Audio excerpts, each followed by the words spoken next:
အခုဆိုလို့ရှိရင်ကျမတို့ဒီလိုပြည်သူတွေနဲ့တွေ့ဆုံတဲ့အခါမှာလှုပ်လေလှုပ်ထရှိတဲ့အတိုင်းပဲပေါ့နော်ပြည်သူတွေရဲ့တဲကနေပြီးတော့ကျမမေးခွန်းတွေဖိတ်ခေါ်ပါမယ်ဒါပေမဲ့အားလုံးကနေပြီးတော့မေးလို့တော့မရဘူးဒီတော့အမလက်ကနှစ်ချောင်းတောင်ထောင်သူနဲ့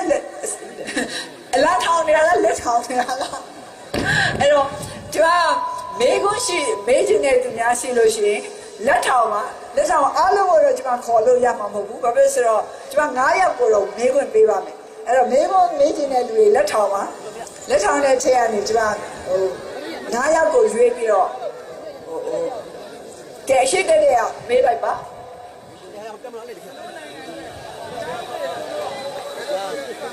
အဲ့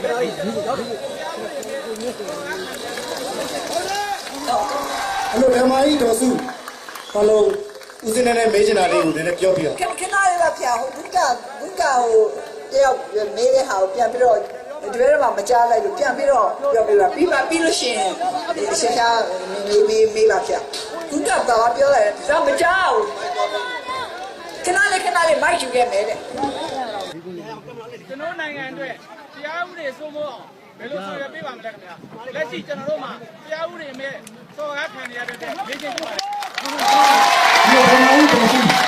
ဘာလို့ဦးစင်းနဲ့မေးချင်တာလေးကိုပြောပြအောင်အမေစုခင်ဗျာကျွန်တော်တို့နိုင်ငံတော်အတွက်တရားဥပဒေစိုးမိုးရှိအောင်သုံးမမှုရှိအောင်မိကတ်တို့ဆောင်ရွက်ပေးပါမလဲခင်ဗျာလက်ရှိကျွန်တော်တို့မှာ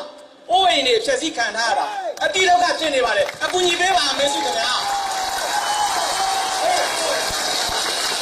ဒီကိစ္စလည်းကျမတို့စာတက်လာပါတယ်အဲ့တော့အဲ့ဒီဟာကိုသက်ဆိုင်ရာဌာနကိုလည်းကျမဆက်သွယ်ပြီးတော့ဒီကိစ္စကိုမေးမှန်းပါမယ်အဲ့တော့ကျမတို့လွတ်တော်မှာဆိုလို့ရှိရင်